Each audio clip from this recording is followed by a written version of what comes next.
आप सबको मेरा नमस्कार जोहार। और जेपीएससी एफआरओ मेंस में जितने भी स्टूडेंट सेलेक्ट हुए हैं, हमारे करीब 50 से ज़्यादा स्टूडेंट हैं जिनका मेंस का क्लियर हुआ है। उन सबको ढेर सारी शुभकामनाएं। और जब आप मेंस का स्टेज क्लियर कर चुके हैं तो एक बाधा जो है बड़ा इम्पॉर्टेंट बचता है, वो है फ़िज़िकल टेस्ट। आज का क्लास हमारा फ़िज़िकल टेस्ट के ऊपर ही है। इसके सारे डायमेंशन वो कवर करेंगे। किस तरह आप अपना जो निर्धारित लक्ष्य है 25 किलोमीटर बॉयज़ के लिए और लगभग 15-16 किलोमीटर गर्ल्स के लिए या 14 किलोमीटर गर्ल्स के लिए, इसको कैसे कवर करेंगे निर्धारित समय में, इन सब को लेकर के आज का हमारा क्लास है। आज के क्लास में जो ये मैं क्लास लेने जा रहा हूँ, इसमें सिर्फ मेरा अपना इनपुट नहीं है। मैंने इस पर रिसर्च किया है, खुद चल के देखा है कि कितना किलोमीटर जाने पर क्या किस तरह का कठिनाई आ सकती है। जिम के अंदर जो ट्रेडमिल होता है उसके ऊपर भी चल के देखा है, बाहर भी चल के देखा है, बाहर भी वॉक करके रन करके भी देखा है। मैंने खुद ही एक्सपीरियंस किया है जिसमें हमको 2-3 दिन का समय लगा है। और उसमें जो भी कठिनाई आएगी उसके बारे में प्रैक्टिकली यहाँ पे मैं चर्चा करूँगा, समझाऊँगा। दूसरा चीज़ ये है कि जितने भी लोग फिटनेस के फील्ड में जुड़े हुए हैं, जैसे जो जिम ट्रेनर है मेरा, उससे भी मैंने बात किया है, जो रनिंग करता है, और जिम में कई लोग रनिंग करने भी आते हैं, बाहर भी कुछ लोग मैराथन का प्रैक्टिस करते हैं। इस सब लोगों से भी मिला जुला के मैंने एक क्लास बनाने का कोशिश किया है। क्योंकि देखिए, हर किसी का फिटनेस का जो ट्रिक होता है या फिटनेस का जो स्ट्रैटेजी होता है, हर किसी का अलग अलग है। मैंने जितने लोगों से बात किया, हर किसी का उसमें फिटनेस का जो स्ट्रैटेजी उसने अपनाया है वो अलग है एक दूसरे से।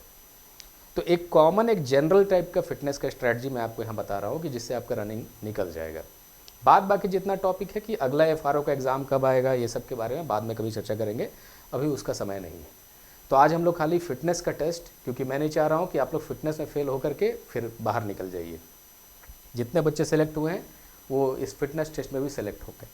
अभी जैसे शुरुआत करते हुए भी हाल फिलहाल आपने न्यूज़ देखा होगा कि जैसे मध्य प्रदेश में एक फॉरेस्ट गार्ड का वैकेंसी था, फॉरेस्ट गार्ड का फिजिकल टेस्ट हुआ था, जिसमें सिर्फ एक लड़की पहुंची थी। और वो लड़की चली और उसके बाद उसका फाइनल सिलेक्शन हो गया। वो जितने भी दूर चली अपना, उसके बाद उसको फाइनल सिलेक्शन कर लिया गया। यानी फिजिकल टेस्ट भी बड़ा इंपॉर्टेंट रखता है, क्योंकि इसमें बहुत सारे लोग ऐसे होंगे जो और भी अन्य लेवल पार कर चुके होंगे एग्जाम का, लेकिन फिजिकल टेस्ट देने नहीं आए थे। एक लड़की खाली पहुंची थी, तो सिंगल लड़की पहुंची फॉरेस्ट गार्ड के वैकेंसी में, और वहां पर उसने अपना गवर्नमेंट जॉब लिया। अब जो क्राइटेरिया यहाँ था, मोटा मोटा पूरे देश में लगभग वही क्राइटेरिया है कि 25 किलोमीटर चलना है आपको 4 घंटे के अंदर में। ये क्राइटेरिया लगभग हर जगह पे होता है फॉरेस्ट के अंदर, फॉरेस्ट गार्ड हो चाहे फॉरेस्ट रेंजर हो। अब इसमें जो मामला है हमारा आज के क्लास का, हमारा जो टॉपिक है जिसको हम लोग समझेंगे, पहला ये चीज़ है कि इसके अंदर किस तरह का स्ट्रैटेजी अपनाया जाए। स्ट्रैटेजी के बारे में बात करेंगे, ठीक है ना, क्योंकि हर चीज़ बिना स्ट्रैटेजी के अगर आप जाएंगे 25 किलोमीटर दौड़ने के लिए, बिल्कुल नहीं हो पाएगा। इवन 5 किलोमीटर नहीं चल पाएंगे बिना प्रैक्टिस के, है ना। ये मैं इस चीज़ का भुक्तभोगी हूँ, क्योंकि बताऊंगा मैं आगे। चलिए, पहले क्या क्या बातें करेंगे, क्या क्या टॉपिक्स पे बातें करेंगे। इसमें भी जो है कि आपका ड्रेस क्या होना चाहिए, किस तरह dress plus shoes plus socks किस तरह का होना चाहिए, ये भी स्ट्रैटेजी का ही हिस्सा है। क्योंकि अगर आपने सही तरीके का कपड़ा नहीं पहना, सही तरीके का जूता नहीं पहना, तो आप बिल्कुल भी वहाँ रनिंग नहीं कर पाएंगे, है ना। इतना इम्पैक्ट क्रिएट करेगा ज़मीन कि आप उसको नहीं कर पाएंगे। फिर इसके पीछे का साइंस क्या है, थोड़ा सा साइंस को समझते हुए ही आगे बढ़ेंगे, क्योंकि हर चीज़ के पीछे का अगर आप साइंस ज़्यादा समझते हैं ना, कि ये कैसे दौड़ सकते हैं, कैसे कब रिकवरी करना है, कब क्या करना है, फिर होगा। फिर फाइनल डे पे और कुछ मिस्टेक्स, कि क्या मिस्टेक्स नहीं करना है, इन सब मिस्टेक्स को बिल्कुल भी अपनाना नहीं है। वो मिस्टेक्स का मैं लिस्ट एक बार बताऊंगा आपको कि ये सब चीज़ें नहीं करना है। और फाइनली फिर दौड़ रेस के दिन क्या करना है, एक डे वाइज में बताऊंगा कि जैसे अभी से मान लीजिए कि आपके पास हाथ में 10 दिन का समय या 12-15 दिन का समय है, तो इस 15 दिन के समय को कैसे यूटिलाइज करके आप ये टास्क अचीव कर सकते हैं, इसके बारे में बात होगा। कि फाइनल डे पे क्या करना है, एग्ज़ाम डे पे, और इस पूरे एग्ज़ाम डे से पहले इसका जो पूरा हफ्ता है या 10 दिन का जो आपका समय, 12 दिन का समय है, उसको 12 डे स्ट्रेटजी करके हम लोग समझ सकते हैं कि ये 12 दिन में क्या करना है। तो मेनली हमारा स्ट्रेटजी का हिस्सा यही है। और क्लास की शुरुआत में मैंने बताया कि इस तरह से ही आपका दौड़ रेस होगा, जहाँ पर कि आप ऐसे पहुँचिएगा और वहाँ कुछ अधिकारी भी रहेंगे, कुछ पहले से फॉरेस्ट के कुछ ट्रेनर्स भी रहेंगे, और वो आपको यहाँ पर मॉनिटर करेंगे कि आप दौड़ पा रहे हैं या चल पा रहे हैं, नहीं चल पा रहे हैं। आपको दौड़ना है, चलना है, क्या करना है, वो आगे के क्लास में। सबसे पहले जो है ड्रेसिंग से शुरुआत करते हैं। ड्रेसिंग के बाद में एक सेगमेंट और न्यूट्रिशन के लिए, कि अभी डाइट आपको कैसा रखना चाहिए और ट्रेनिंग के दिन क्या खाना चाहिए, सॉरी जिस दिन आपका एग्ज़ाम है उस दिन क्या खा करके जाना चाहिए, वो सारी चीज़ों के बारे में बात करेंगे पहले। तो ड्रेस और शूज़ से पहले शुरुआत करते हैं कि कैसा ड्रेस आप परचेज़ करके रखिए, है ना। देखिए, जब भी लंबा रनिंग हम लोग करते हैं तो बेसिकली आपका जो शूज़ या फिर जो सॉक्स होना चाहिए, आप आम तरीके का सॉक्स जो बाज़ार में मिलता है 50 रुपये वाला, वो बिल्कुल मत लीजिए, क्योंकि उससे फिर आप 2 किलोमीटर ज़्यादा वॉक नहीं कर पाएंगे। इसके लिए खास तरह का सॉक्स आता है जिसको हम लोग मॉइस्चर विकिंग रनिंग सॉक्स कहते हैं। मॉइस्चर विकिंग जो अभी आपके बॉडी में है ना, कोई भी चीज़ मॉइस्चर विकिंग होना चाहिए। मॉइस्चर विकिंग का मतलब क्या होता है कि ये आपके शरीर का जितना भी स्वेट है, जितना भी पसीना है, इसको ले करके वो बाहर की ओर ट्रांसफ़र करता है। जैसे मान लीजिए आप कॉटन पहनेंगे तो कॉटन एब्जॉर्ब कर लेगा, पसीना लेगा और अपने अंदर रख लेगा। वैसा नहीं होना चाहिए। जैसे ये मान लीजिए कपड़े का फैब्रिक है, ये मैं एक फैब्रिक डिज़ाइन कर रहा हूँ इस तरह से, और ये आपका शरीर है इस तरफ। मान लीजिए वाइट कलर से अगर इसको दिखाया जाए, ये आपका शरीर है।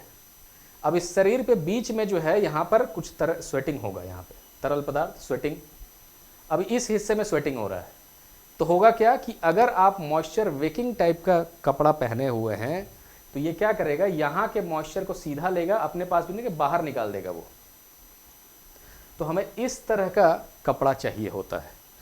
तो ये जो सॉक्स है ये क्या करेंगे, आपके पैरों में जो मॉइस्चर आ रहा होगा जिसकी वजह से आपको छाला पड़ सकता है, अभी और भी चीज़ें समझाऊंगा पैरों के बारे में, उसको सीधा लेकर के बाहर की तरफ निकाल देगा। तो आपको टेंशन नहीं रहेगा कि फिर आपके पैरों में छाले पड़ रहे हैं या जो भी हो रहा है, वो सब नहीं, इसमें प्रॉब्लम आएगा। तो मॉइस्चर विकिंग सॉक्स, ये सॉक्स भी मिल जाएगा आपको 200-250 रुपये में। उसको लेकर किसी भी कंपनी का लेकर के पहन सकते हैं, लेकिन वो होना चाहिए रनिंग सॉक्स। उसको या तो ऑनलाइन मंगा लीजिए, या फिर ऑनलाइन का तो समय नहीं है, ऑनलाइन आने में 4-5 दिन लग जाएगा, आप दुकान से जा कर के परचेज़ कर लीजिएगा। ये है सॉक्स, सबसे पहला रिक्वायरमेंट हमारा। दूसरा जो है शूज़ है। शूज़ कैसा होना चाहिए, शूज़ में एक अच्छा कुशन होना चाहिए। मतलब ये जो हिस्सा है ना शूज़ का, ये वाला हिस्सा, ये आपको दौड़ने में मदद यही करने वाला है। स्प्रिंग जैसा उसके अंदर दबना होना चाहिए। आप देखे होंगे कई बार एडिडास का कुछ जूता निकाला गया था जिसके अंदर ऐसा कट जैसा स्प्रिंग सिस्टम बनाया गया था, उससे लोगों को दौड़ने में बहुत हेल्प मिलता था। पीछे जो आपका एंकल का एरिया, यहीं से एक स्प्रिंग जैसा फोर्स जनरेट होना चाहिए जिससे आपको दौड़ने में हेल्प मिले, क्योंकि जैसे ही आप पैर रखेंगे तो ग्राउंड पे इम्पैक्ट होगा, और ये जो इम्पैक्ट है उसका एनर्जी, जो इम्पैक्ट आपको लग रहा है कॉलिजन जो हो रहा है ग्राउंड पे आपके नी के साथ, ये मिनिमाइज कर, ये एब्जॉर्ब होना चाहिए यहाँ पर। तो ये जितना मोटा और अच्छा अंदर में कुशन जितना अच्छा रहेगा, आपको दौड़ने में उतना ही सुविधा होगा। तो आप ये 2-3 हज़ार का, ये वैसे पूमा का जूता है ना, पूमा का, ये लगभग 2000 कुछ रुपए का है। बहुत डिस्काउंट वगैरह चलता रहता है, आप जाकर के इसको मंगा सकते हैं। या कोई भी रनिंग शू ऐसा है जिसके अंदर ये चीज़ें होनी चाहिए, जिसका थोड़ा सा स्प्रिंग सिस्टम बनता हो पीछे, वो आप, इस पर स्प्रिंग लगा नहीं होगा लेकिन इसका डिज़ाइन ऐसे किया होगा, फोम ऐसा लगाया गया होगा कि स्प्रिंग जैसा आपको फीचर देगा। तो ये आपको दौड़ने में बहुत हेल्प करेगा। अब ये जूता मोजा दोनों खरीद के करना क्या है, इसको कुछ लोग ऐसा है कि शोकेस में रखेंगे, सीधे दौड़ने के दिन पहनेंगे। कभी भी ये मिस्टेक नहीं करना है। जूते को जो है हमेशा एक्लेमेटाइज करना है। आपको यही जूता पहन के डेली दौड़ना है और एग्ज़ाम के दिन भी यही जूता पहन के दौड़ना है। नया जूता एग्ज़ाम के दिन पहनने का गलती कभी मत करिए, क्योंकि जूता पैर काट देगा आपका उस दिन। जूते में हमेशा एडजस्टमेंट के लिए समय लगता है। आपके पैर के हिसाब से जूता तो नहीं बनाया गया है, जूता कंपनी ने बनाया। अब आपका पैर, दूसरे का पैर, सबका पैर इंडिविजुअल है, तो पैर के हिसाब से एडजस्ट करने के लिए एक जूता जो भी आप परचेज़ करिए उसको पहले दबा के रनिंग कर लीजिए उसके ऊपर, या वॉकिंग कर लीजिए। तो उसके वही जूता, सेम जूता आपको लेकर के जाना है उस दिन। खाली पैर जाने का गलती बिल्कुल भी नहीं करना है। वैसे खाली पैर वो लोग अलाउ ही नहीं करेगा आपको चलने के लिए। पहली चीज़ कि शूज़ होना चाहिए, प्रॉपर ड्रेस होना चाहिए। अब जैसा मैंने बोला कि मॉइस्चर विकिंग रनिंग शूज़ आपको होना चाहिए, sorry moisture Viking running socks होना चाहिए। शूज़ कुछ स्प्रिंग टाइप का सिस्टम उसमें हो, माने कुशन इतना अच्छा हो कि आपको स्प्रिंग जैसा दे, वैसा होना चाहिए। अब जो ऊपर का कपड़ा है उसको भी कुछ आप ऐसा ही लें। ये भी देखिए रनिंग वाला कपड़ा है, ये रनिंग के लिए बना हुआ है।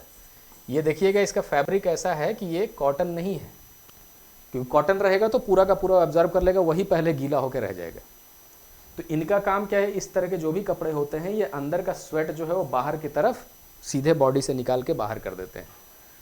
तो इसको कहते हैं मॉइस्चर विकिंग। तो ये भी आपको परचेज़ करना है ऊपर के लिए। चाहे गर्ल्स हो बॉयज़ हो, सबके लिए आता है इस तरह का वेरिएंट, इसको परचेज़ कीजिए।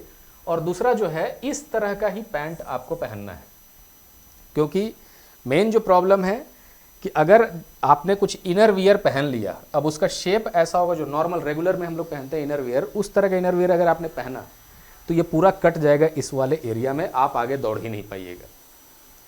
तो ये मिलता है बाजार में, डीकैथलॉन या किसी और कंपनी का मिलता है, सस्ता ही मिलता है। इस तरह का पैंट मिलता है जिसमें इनर के लिए ऐसा एक सिस्टम बना होता है, पैंट के साथ ही जुड़ा हुआ होता है। तो आपको इस पैंट के बाद कोई अलग से इनर पहनने की जरूरत नहीं पड़ेगा। इस वाले पैंट को, जिसमें डबल लेयर होता है, एक ये लेयर हो गया बाहर की तरफ और एक अंदर की तरफ यहाँ तक लेयर होता है। जो लोग इस तरह का पैंट नहीं पहनना चाहते हैं वो ऐसा इनर खरीदें जो पूरे थाइस तक कवर करता होगा, है ना। रनिंग के लिए जो इनर वेयर आता है वो अलग आता है। तो एक ऐसा पैंट ले लें जिसके अंदर इस तरह का डबल लेयर वाला ये है, ये भी 400-500-300 में मिल जाता है। इतना इन्वेस्टमेंट आपको क्लोथ्स के ऊपर करना ही पड़ेगा, दूसरा कोई उपाय नहीं है। अदरवाइज़ आपको वो प्रॉब्लम जिस दिन आप दौड़ने जाएंगे या फिर नॉर्मली ही आप दौड़ के प्रैक्टिस जब करेंगे ना, तो आपको वो एहसास होगा कि इस तरह का प्रॉब्लम हमको आ रहा है। इससे बचने के लिए ये काम करना बहुत ज़रूरी है। जब आपका एग्ज़ाम हो उसके पहले किसी तरह का इंजरी या किसी तरह का प्रॉब्लम नहीं क्रिएट हो जाना चाहिए बॉडी में कि आप उस दिन परफॉर्म नहीं कर पा रहे हैं। तो ये सारी चीज़ें पहले अपने पास तो जमा कर लीजिए। अब आइए आगे बढ़ते हैं। अब आगे क्या है, आगे आपका जो आगे आपको पैरों का जो फुट केयर करना है वो कैसे करना है दौड़ने से पहले। अब जैसे मान लीजिए आप दौड़ने जा रहे हैं, तो दौड़ने के समय अगर वो लंबा दौड़ है या लंबा वॉक है, लंबे वॉक में सबसे बड़ा प्रॉब्लम क्या होता है कि जो आपका सॉक्स है, सॉक्स का जो कपड़ा है और आपका जो तलवा है, इन दोनों के अंदर जो फ्रिक्शन होता है, इसके कारण चमड़े का एक पूरा लेयर अलग हो जाता है और उसके बीच में पानी भर जाता है। और पानी भरने से इसी को हम लोग ब्लिस्टर कहते हैं, मतलब फोड़ा हो जाना पैर के अंदर, छाले पड़ जाना पैर के अंदर। इससे बचने के लिए क्या करना है कि पैर में जो है ना इस तरह का वैसलीन यहाँ लगा लेना है। ये वैसलीन ये पैरों में अच्छे से तलवे में और ऊपर की तरफ, माने ये पूरा नीचे तलवे पे आप अपना वैसलीन लगा लीजिए एंकल के पास, और आगे जाके पैर का वो जो अंगूठा होता है उसके नीचे सब, अंगुलियों के नीचे सब अपना इस तरह का वैसलीन लगा लीजिए। इससे क्या होगा, इसके बाद मोजा पहन लीजिए, सॉक्स, फिर उसके बाद जूता पहन लीजिए। अब इससे आप थोड़ा सा लंबा रनिंग करने जाएंगे, मैराथन टाइप का, तो उस रनिंग के दौरान में आपका ये जो पैर है ये फिर यहाँ पे छाले नहीं पड़ेंगे पैर में वैसलीन लगा लेने से, ठीक है ना। क्योंकि जब दोनों के बीच में घर्षण होगा तो ये वैसलीन क्या करेगा, एक लेयर बना लेगा, एक मॉइस्चर का काम करेगा, एक समझ लीजिए लुब्रिकेंट का काम करेगा, और ये पैरों में फिर छाले उस तरह से नहीं पड़ने देगा। तो फुट केयर कुछ इस तरह से करना है कि नाखून वगैरह पूरा ट्रिम करके रखना है, काट के रखना है। शूज़ के अंदर में सॉक्स पहने जब भी, तो सॉक्स के बाद पहले वैसलीन लगा होना चाहिए ताकि आपके पैरों में कुछ इस तरह का छाले नहीं पड़े। पहले ही छाला पड़ जाएगा तो एग्जाम के दिन दौड़िएगा कैसे। तो शुरू से ही ये सब हैबिट्स आपको वहाँ पर डालना है। प्लस नया जूता जो है यहाँ पर बिल्कुल नहीं आपको लेना है। मैंने बोला कि एग्ज़ाम के दिन एकदम नया जूता नहीं पहन के जाइए। आपके पास पहले से जो भी रनिंग शूज़ है उसी को आप स्टार्ट करके अपना काम शुरू कर दीजिए। खाली ये देखना है कि पीछे साइड से वो थोड़ा मोटा होना चाहिए। अब इसमें जो न्यूट्रिशन है, तो न्यूट्रिशन का मामला ऐसा है कि देखिए आपको पहले कार्ब खाना है। ये ऊपर जो है कार्बोहाइड्रेट, कार्बोहाइड्रेट क्या करता है उसके पीछे का आप साइंस समझना है कि फूड हमें किस तरह का ज़रूरत पड़ता है ना। साइंस को ऐसे समझिए कि ये है कार्बोहाइड्रेट, इनका काम क्या करना है, माने एनर्जी देना आपको। जैसे कार्बोहाइड्रेट ग्लाइकोजन में कन्वर्ट होता है, ये ग्लाइकोजन ही आपको, जो मसल्स होते हैं ना, मसल्स को काम करवाने में सक्षम बनाता है ग्लाइकोजन। तो ये कार्बोहाइड्रेट अगर आपके बॉडी में नहीं है, मान लीजिए आप कार्बोहाइड्रेट उतना नहीं खा रहे हैं, तो आप दौड़ ही नहीं पाएंगे, आपको चक्कर आ जाएगा, क्योंकि आपके अंदर उतना ग्लाइकोजन है ही नहीं जो आपको उस लायक एनर्जी दे पाएगा जिससे आप अपना काम कर पाएंगे। तो कोई भी जिम जाता होगा उससे आप पूछिएगा कि जिम जाने से पहले प्री वर्कआउट क्या आप मील खाते हैं, तो या तो ओट्स खाता है या फिर वो, और ये भी थोड़ा सा टाइम दे करके, अगर आप ओट्स खा रहे हैं, रोटी चावल वगैरह खा रहे हैं, तो इसमें 1-1.5 घंटे का समय पहले खा लीजिए आप, है ना। केला जो है 20 मिनट 30 मिनट, या उबला हुआ आलू जो है उसको आप खा सकते हैं। वो जब भी आपको दौड़ना है, दौड़ने से पहले कुछ ना कुछ कार्बोहाइड्रेट बॉडी में होना चाहिए, अन्यथा आपके पास वो एनर्जी, ग्लाइकोजन उतना मात्रा में नहीं रहेगा, आप वहाँ पर परफॉर्म नहीं कर पाएंगे, चक्कर आके गिर जाएंगे। तो खाली पेट दौड़ने का गलती कभी नहीं करना है, खाली पेट कोई भी वर्कआउट नहीं करना चाहिए। एक निश्चित मात्रा में रोटी है, चावल है, ओट्स है, इसके साथ यहाँ पर ये है, मान लीजिए कि आलू है, इसके साथ मान लीजिए कि थोड़ा पोटैटो है, सॉरी आपके पास केला है, बनाना है, तो केला तो बहुत बढ़िया है क्योंकि उसके अंदर मान लीजिए आपको थोड़ा सा इलेक्ट्रोलाइट भी मिल जाएगा और उसके अंदर थोड़ा सा आपको कार्ब भी मिल जाएगा। तो ये चीज़ें कार्ब जो है एनर्जी के लिए हम लोग खाते हैं कि आपको चलने लायक एनर्जी है। दूसरा है प्रोटीन। प्रोटीन, अब प्रोटीन के लिए आप अंडा, पनीर, इस तरह का दाल वगैरह खा सकते हैं जिसमें पनीर का प्रोटीन का मात्रा होता है। प्रोटीन क्या करता है कि जब भी आप वर्कआउट वगैरह करते हैं या कोई दौड़ लगाते हैं, दौड़ लगाने के टाइम पे या जब प्रैक्टिस कर रहे होंगे तो आपका जो मसल्स है वो टूटता है, उसके माइक्रोफाइबर जो होते हैं क्रैक कर जाते हैं। उस माइक्रोफाइबर को रिपेयर करने के लिए या मसल को बिल्ड करने के लिए दोबारा से प्रोटीन का ज़रूरत पड़ता है। प्रोटीन उस मसल्स को बनाता है, तो आपको फिर प्रोटीन भी लेना पड़ेगा ताकि रिकवरी हो पाए, मसल बन पाए। अन्यथा मसल अगर सिर्फ टूटता रहेगा, लगातार जो लोग एक्सरसाइज करते रहते हैं मसल टूटता रहेगा, फटीग हो जाएगा, थकान हो जाएगा या परमानेंट इंजरी हो जाएगा कुछ। तो आपको रिकवरी के लिए भी प्रॉपर टाइम अपने बॉडी को देना है और उसके साथ प्रोटीन भी रखना है। तो कार्बोहाइड्रेट एनर्जी के लिए, प्रोटीन जो है मसल्स को बिल्ड करने के लिए। तीसरा जो है पानी, हाइड्रेशन बहुत ज़रूरी है क्योंकि बॉडी में जब भी आप कोई हैवी वर्कआउट या दौड़ रेस वगैरह करेंगे तो पानी आपके बॉडी से निकल जाएगा। 2% भी पानी बाहर निकल गया तो आपको बहुत ज़बरदस्त थकान हो जाएगा। तो पानी आपको चाहिए ही चाहिए हाइड्रेशन के लिए, तो पानी आपको पीना है। अगर आप वर्कआउट में हैं, नॉर्मल में हम लोग को 2-2.5 लीटर तो मिनिमम पानी पीना ही चाहिए। अगर आप कुछ कसरत, व्यायाम या दौड़ वगैरह लगाते हैं तो आपको 3 लीटर तक पानी पीना चाहिए आराम से। तो ये पानी इसके लिए ज़रूरी होता है। साथ में देखिए यहीं पर केला यहाँ भी दिया है, केला को यहाँ भी ऐड कर सकते हैं आप, कार्बोहाइड्रेट में भी, वो भी देगा आपको, सोडियम भी देगा। ये है इलेक्ट्रोलाइट, नमक, इलेक्ट्रोलाइट्स। इसमें 3 चीज़ें हैं, पहला तो केला खाना है, फिर दूसरा जो है डाब है, नारियल का पानी है, टेंडर कोकोनट, और तीसरा जो है ORS, ओरल रिहाइड्रेशन सॉल्ट। क्योंकि आपके बॉडी से जितने भी सोडियम, पोटेशियम, ये सारे नमक निकल जाएंगे, स्वेटिंग के कारण नमक जो है बाहर निकल जाता है। ये नमक बॉडी में क्यों होना चाहिए? ताकि आपका नर्व्स जो है वो अच्छे से काम कर पाए। नस हम लोग आम भाषा में कह देते हैं कि नस का प्रॉब्लम है, नर्व्स का प्रॉब्लम है वो बेसिकली। तो आपके ब्रेन को प्रॉपर सिग्नलिंग जाने के लिए, सब चीज़ अच्छे तरीके से आपका बॉडी सही तरीके से परफॉर्म कर पाए, तो नर्व्स का चालू होना बहुत ज़रूरी है। नहीं तो आप देखिएगा कि मैंने दौड़ के आया वो गिर गया, या थोड़ा सा आगे बढ़ा दौड़ा गिर गया। ये गिरने वाला जो सिस्टम चल रहा है वो क्यों चलता है? क्योंकि उसके अंदर इलेक्ट्रोलाइट, नमक नहीं है बॉडी में, निकल गया है वो। तो आपको नमक भी बॉडी में चाहिए। ORS, इसका तो एक बोतल आप बैग में डाल के रख ही लीजिए, दौड़ने के टाइम पे आप हर 20 मिनट पे अपना सिप लेते रहिए ORS का। तो ORS चाहिए, डाब चाहिए, या फिर केला इसके साथ। इसमें मान लीजिए केले के अंदर भी जो है तो उसके अंदर भी इलेक्ट्रोलाइट होता है, तो केला एनर्जी भी देता है, इलेक्ट्रोलाइट भी देता है, लेकिन प्रीफर करना है ORS तो पीना ही पीना है। साथ में ये जो है, अभी समझ लीजिए कि जब तक आपका दौड़ नहीं हो रहा है, ये जंक फूड, इसको बिल्कुल नहीं खाना है। जंक फूड, शुगर, इन सब चीज़ को अवॉइड कीजिए। शुगर आप थोड़ा मोड़ा कैलोरीज के लिए रख सकते हैं, कैलोरी क्योंकि बर्न होगा वहाँ पर, आप बाद में जाकर के खा सकते हैं, लेकिन अभी फिलहाल के लिए ट्रेनिंग के दौरान इस तरह का जंक फूड है, बेसिकली ये जंक फूड को रिप्रेजेंट कर रहा है। जंक फूड बिल्कुल नहीं खाना है ना। चाउमीन, मैगी, ये सब जो है अवॉइड कीजिए आप अभी। तो आपका न्यूट्रिशन थोड़ा सा सही रखना है ताकि आपके बॉडी का हर फंक्शन ठीक से हो पाए। तो हमने अभी बात किया कपड़े का, कैसा ड्रेसिंग होना चाहिए, मोजा कैसा होना चाहिए, जूता कैसा होना चाहिए, प्लस हमारा खान पान अभी कैसा चलते रहना चाहिए, इसके बारे में बात हुआ। अब आगे जो है इसके साथ ही अब आते हैं कि आपको स्ट्रैटेजी क्या अपनाना चाहिए। हमारा कुछ सेगमेंट कि स्ट्रैटेजी बेसिकली क्या होना चाहिए ऐसा कि हम दौड़ को कंप्लीट कर पाएँ, इसके बारे में पहले बात करते हैं। रिक्वायरमेंट जो है मेन के लिए कि अगर मेल हैं आप तो 25 किलोमीटर चलना है 4 घंटे में। गणित कैसे बैठ रहा है कि 25 किलोमीटर 4 घंटे में, यानी मान लीजिए कि 240 मिनट के अंदर में आपको 25 किलोमीटर चलना है। 240 मिनट में 25 किलोमीटर, यानी स्पीड जो है आपका 6.25, 6.25 किलोमीटर प्रति घंटा होना चाहिए।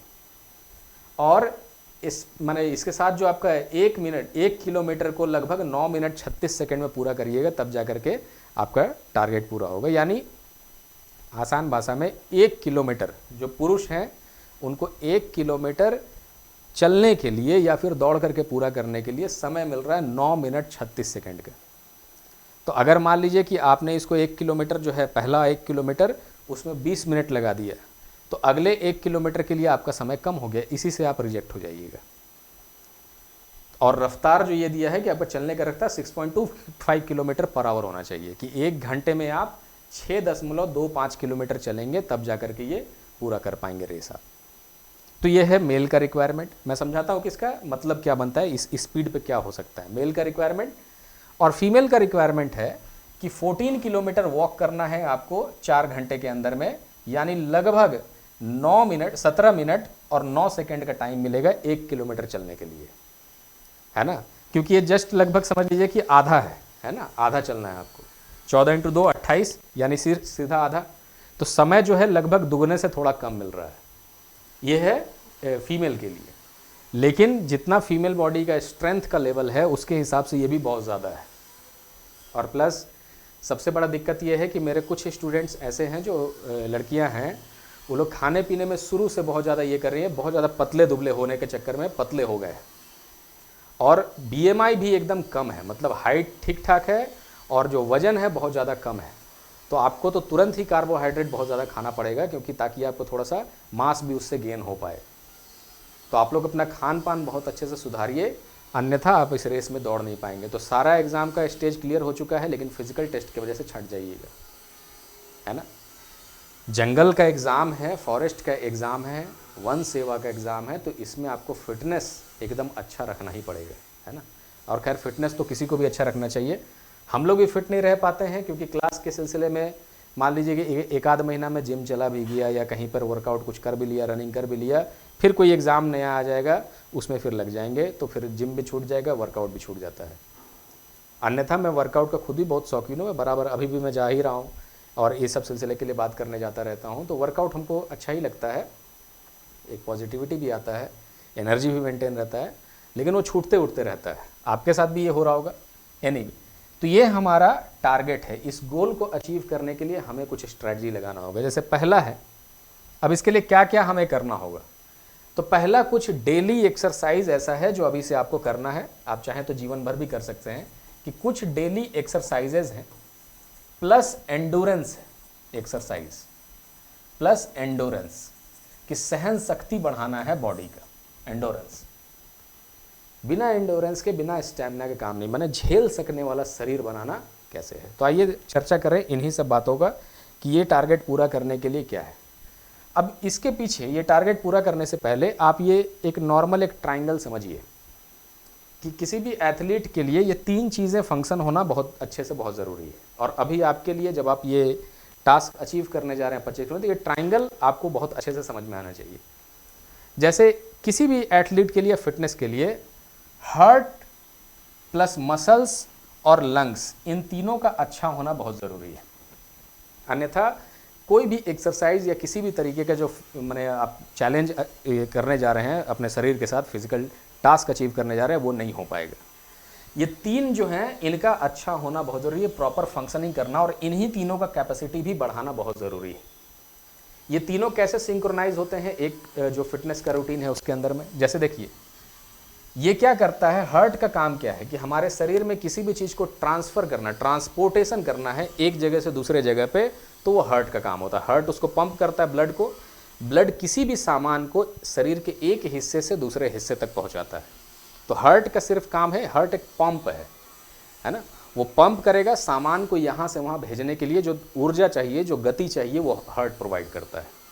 यानी हार्ट का फंक्शन करना बहुत ज़रूरी है, अन्यथा एक कोई भी सामान, ऑक्सीजन हो, किसी भी तरह का कोई मिनरल हो, शरीर के दूसरे हिस्से तक नहीं पहुँच पाएगा। तो हार्ट का फंक्शन होना, तो ये हो गया। हार्ट क्या करेगा, इस ब्लड को पंप करके मसल्स तक भेजता है, और मसल्स, ये जो लंग्स क्या करते हैं, तो लंग्स बेसिकली ऑक्सीजन को लेकर के ये भी मसल में देते हैं। तो बस इन सब के बीच में यही सिंक्रोनाइजेशन है, कि लंग्स क्या करेंगे, यहाँ से ऑक्सीजन जो है मसल्स में भी आता है, यहाँ से ऑक्सीजन हार्ट में भी आता है, तो सारे तीनों आपस में जुड़ा हुआ है। आपके मसल्स के अंदर में अगर ऑक्सीजन पूरी तरीके से नहीं है, तो जो चलने के लिए फ्यूल चाहिए ना, वही नहीं बन पाएगा मसल के अंदर में। मसल उसी ऑक्सीजन को यूज़ करके आपको वो काम करने का ताकत देता है, या उस मूवमेंट को क्रिएट करता है जो आपको चाहिए। अब जैसे पैर है, तो पैरों का मसल्स अच्छा होना बहुत ज़रूरी है रनिंग के लिए। क्यों? क्योंकि इसका मतलब क्या है, कि उसका मतलब ये है कि उसके अंदर ऑक्सीजन पर्याप्त मात्रा में आना चाहिए। तो इन तीनों को फिट रखना बहुत ज़रूरी है, इस सिंक्रोनाइजेशन में ये होना चाहिए। अब इसके लिए क्या करना चाहिए हमें, कि तीनों हमारा सही रहे, उस दिन के लिए हमको परफॉर्मेंस अच्छा मिल पाए। तो इसके लिए बेसिकली आपको अपने दिन को बांटिए, जैसे डे 1 से 3, मान लीजिए कि आपको 2-3 दिन का जो समय है उसमें थोड़ा सा सहन शक्ति को बढ़ाइए, एंडोरेंस को बढ़ाइए। एंडोरेंस को बढ़ाने का मतलब क्या है कि पहले सुबह में 8 से 10 किलोमीटर का आराम से चला हुआ, जैसे मान लीजिए आपका घर है, घर से बाहर निकलिए और 8-10 किलोमीटर चलिए, जो भी नॉर्मल स्पीड है आपका। 6 किलोमीटर का स्पीड पे नहीं जाना है, क्योंकि मैंने देखा है कि 6 किलोमीटर का स्पीड अचीव करने के लिए आपको हल्का रनिंग टाइप का करना होगा। वो नॉर्मल चलने से 6 किलोमीटर का स्पीड अचीव नहीं कर पाते हैं। जो लोग नॉर्मली चल के जाते हैं उनका स्पीड कितना आता है, 4 किलोमीटर पर आवर या 5 किलोमीटर, ज़्यादा थोड़ा तेज़ चल रहा है तो 5 kilometre per hour. 6.25 kilometre per hour का स्पीड अचीव करने के लिए नॉर्मली चलिएगा तो नहीं हो पाएगा। इसके लिए थोड़ा सा तेज कदमों से चलना होगा, जिसको हम लोग या तो ब्रिस्क वॉकिंग कहते हैं, कि आप एकदम तेज़ी से चल के जा रहे हैं। या फिर आप देखेंगे कि कई बार इस तरह का रेस भी होता है जिसके अंदर बहुत स्पीड वॉकिंग किया जाता है, स्पीड वॉकिंग, कि आप बहुत तेज़ी से, इतना तेज़ी से वॉक कर रहे हैं, जो वर्ल्ड रिकॉर्ड भी बना हुआ है। तो जैसे मान लीजिए 20 किलोमीटर का जो रेस होता है, स्पीड वॉकिंग रेस, उसके लिए जो वर्ल्ड रिकॉर्ड है वो भी लगभग 1 घंटे 20 मिनट या 25 मिनट का है, कि उसको पूरा किया है 1 घंटे 20-25 मिनट में। तो ये वॉकिंग के लिए है, तेज़ चलने के लिए। तो एनीवे उस पर आते हैं 2 मिनट में। अभी समझिए कि मॉर्निंग में आपको 8 से 10 किलोमीटर चलना है, और इसको आराम से, माने उतना भी आराम से नहीं चलिए, लेकिन थोड़ा तेज़ी से ही उसको अपना कवर कीजिए चलते हुए। लेकिन हाँ, अपने नॉर्मल पेस पे दौड़ना नहीं है ना। जो लोग पहले से रनिंग वगैरह कर रहे हैं उनके लिए तो कोई खास दिक्कत है ही नहीं, क्योंकि ऑलरेडी वो 8-10 किलोमीटर का रनिंग कर रहे होंगे। जो लोग मैं बात कर रहा हूँ, जो हमारे जैसे स्टूडेंट्स हैं, या फिर मान लीजिए हम लोग जो पढ़ाई अपना कर रहे हैं, तो हम लोग बेसिकली ज़्यादा फिटनेस पे ध्यान नहीं देते हैं, चलते उलते नहीं है उतना। कहीं जाना है तो बाइक से गए, चल नहीं रहे हैं। तो इस केस में जो लोग इस कैटेगरी में आते हैं उनके लिए मैं यहाँ बात कर रहा हूँ, जो एकदम ही नहीं चलते। तो आप 8 से 10 किलोमीटर चल के देखिए, थोड़ा तेज़ी से चल के 1 से 2 से 3, माने 1 से लेकर 3 दिन तक आप ये प्रक्रिया दोहराना है आपको। इससे क्या होगा, पहला चीज़ ये है कि आपको थोड़ा सा एंडोरेंस, सहन शक्ति बढ़ाइए, बॉडी का सहन शक्ति बढ़ाइए। अब यहीं पे एक डोंट भी है कि क्या नहीं करना है। कुछ लोग गलती से ये करते हैं, जैसे पहले एक बार बचपन में मैं एयरफोर्स का एग्ज़ाम देने गया था, जो 10th के बाद होता था पहले, जिसको बहाली कहते हैं। बहाली में दौड़िए, तो हम भी दौड़े बहाली में, क्योंकि सब अपने गली मोहल्ले से जितना ही बच्चा होता है 10th के बाद, पहला शौक़ सबका यही रहता है कि सेना में जाना है ना। सेना में नहीं होगा तो फिर दूसरे जगह जाएंगे। तो पहला हर कोई सेना में जाए, हम भी सेना में जाना चाहते, दौड़े हम भी। तो मैंने क्या किया, मैंने कोई प्रैक्टिस नहीं किया, क्योंकि बचपन से ही थोड़ा मैं घर से कम बाहर बाहर जाता हूँ, पढ़ाई लिखाई पे थोड़ा सा फोकस उतना भी नहीं करता, एवरेज टाइप का मैंने अपना बाहर, लेकिन मैंने फिजिकल फिटनेस उतना नहीं करने जाता था। तो पहले दिन मैं एक दिन प्रैक्टिस करने के लिए गया भी, लेकिन पहले ही दिन मैंने सोचा ना कि दौड़ेंगे स्पीड में, रफ्तार में, और एक ही दिन में पूरा ये कर लेंगे। अब एक ही दिन में थोड़ा सा पैर वैर में ऐसा दिक्कत हो गया कि भाई अब 4-5 दिन चला ही नहीं जा रहा है। तो ये तो ऊपर वाले का शुक्र है कि एग्ज़ाम के दिन तक मैं ठीक हो गया था। तो मैंने कोई प्रैक्टिस ही नहीं किया, और एग्ज़ाम के दिन सीधे दौड़ा मैं, हो गया था मेरा फिजिकल टेस्ट में, लेकिन बहुत हालत ख़राब हो गया था, है ना। तो बिना प्रैक्टिस के उसके मैं एयरफोर्स आर्मी वालों में शायद मेरे ख्याल से उस समय 1.6 किलोमीटर 8 मिनट में दौड़ना रहता था, वो रनिंग था। तो वो रनिंग मेरा हो गया था वहाँ पे, क्योंकि उस समय 16.5 साल 17.5 साल का उम्र रहता है, उसमें आप आराम से कर सकते हैं। लेकिन अभी क्योंकि उम्र भी थोड़ा ज़्यादा हो चुका होता है और शरीर बिना एक्सरसाइज के बहुत स्टिफ हो जाता है, तो उससे एकदम अचानक से कुछ काम मत लीजिए, धीरे धीरे अपना सहन शक्ति बढ़ा रहा है। पहले दिन 8 से 10 किलोमीटर चलने में दिमाग ख़राब हो जाएगा कि ख़त्म ही नहीं हो रहा, 8 से 10 किलोमीटर आ ही नहीं रहा है, क्योंकि आप बिना स्ट्रैटेजी बिना प्लानिंग के आए हैं पहला दिन चलने के लिए। तो पहला दिन तो मुश्किल लगेगा ही, जैसे आंसर राइटिंग पहला दिन मुश्किल लगता है, फिर धीरे धीरे आसान होता है, वैसे ही फिजिकल फिटनेस भी। तो आप शुरुआत में 1-2 दिन 8 से 10 किलोमीटर, ज़्यादा नहीं चलना है, 25 किलोमीटर चलने की कोशिश नहीं करना है, धीरे धीरे अपना कैपेसिटी को बढ़ाना है। तो ये है एंडोरेंस। और इसी समय ये हो गया मॉर्निंग का रूटीन, 8 से 10 किलोमीटर आप चल के आइए, लेकिन शाम में भी कुछ वर्कआउट कीजिए। शाम में ये सब क्या वर्कआउट है, स्ट्रेचिंग वगैरह है, क्योंकि मैं बताता हूँ इसको शाम में, कि शाम में 20 से 30 मिनट आप अपना स्ट्रेचिंग और ये सब एक्सरसाइज वहाँ पे कीजिए, है ना। स्ट्रेचिंग करना बहुत ज़्यादा ज़रूरी है। क्या है उसके अंदर में, जैसे देखिए कि इसके अंदर ये 4 एक्सरसाइज जो है आपको मेनली करना चाहिए। ये 4 एक्सरसाइज क्या क्या है, जैसे एक एक्सरसाइज है कि स्क्वाट लगाना चाहिए स्ट्रेचिंग के लिए, लाइट स्क्वाट, जिसमें उठक बैठक आप जिसको कहते हैं। इससे क्या होगा, इस तरह के मान लीजिए कि आप 15-15 का 3 सेट लगाते हैं स्क्वाट में, उठक बैठक जिससे करते हैं। तो अब ये उठक बैठक करने से क्या हो रहा है कि आपका एक तो पहले जो ये बॉडी है इसके अंदर ये थाइज में जितने जगह पे जहाँ जहाँ दबाव लग रहा है वहाँ पे मसल्स प्रॉपर तरीके से स्ट्रेच हो रहा है, उस पर बहुत ज़्यादा आपको थोड़ा सा क्या कहें स्ट्रेंथ गेन हो रहा है हल्का हल्का। मतलब बेसिकली इन सब मसल्स को ट्रेन करना है जो वॉकिंग से रिलेटेड है। तो आप पहले तो स्क्वाट लगाइए, इस तरह के लंजेस लगाइए, क्योंकि बेसिकली होता क्या है कि लंजेस में कि आपके शरीर को जब आप दौड़िएगा ना तो एक बार में एक पैर पड़ता है, फिर उसके बाद अगला कदम उठाइएगा चलिएगा तो दूसरा पैर पड़ेगा, तो हमेशा बॉडी का बैलेंस एक पैर पे आता है। तो लंजेस से क्या होता है, आपके बॉडी का बैलेंस बनता है सही से, मतलब दौड़ने में पोस्चर सही रहेगा, आपका ऊर्जा इधर उधर नष्ट नहीं होगा। याद रखिए ऊर्जा सीमित मात्रा में है। आप अपने शरीर में जितना तरह का मल्टीपल फंक्शन करना शुरू कर देंगे उतना ऊर्जा आपका तुरंत खत्म हो जाएगा। दौड़ते दौड़ते मोबाइल निकाल के देखने लगिए, ऊर्जा तुरंत खत्म हो जाएगा। तो जो भी चीज़ें आपको करना है वो सीमित एक ऊर्जा के अंदर ही आपको कवर करना है, फिर धीरे धीरे वो ऊर्जा खत्म हो रहा है, बैटरी के जैसा है। तो लंजेस करेंगे तो इससे क्या होगा कि बॉडी में बैलेंस बहुत अच्छा आपका बनना शुरू हो जाएगा। दूसरा ये है कि काफ रेज। अब ये जो काफ मसल है आपका यहाँ पर, इसको ट्रेन करना बहुत ज़रूरी है, क्योंकि यही काफ मसल है जिसके सहायता से आपको दौड़ने में, ये भी एक स्प्रिंग जैसा है नेचुरली, ये स्प्रिंग जैसा है ऐसे कि अगर यही एक्सपेंशन प्रॉपर तरीके से आपको नहीं दे पा रहा है ना तो आप दौड़ नहीं पाइएगा।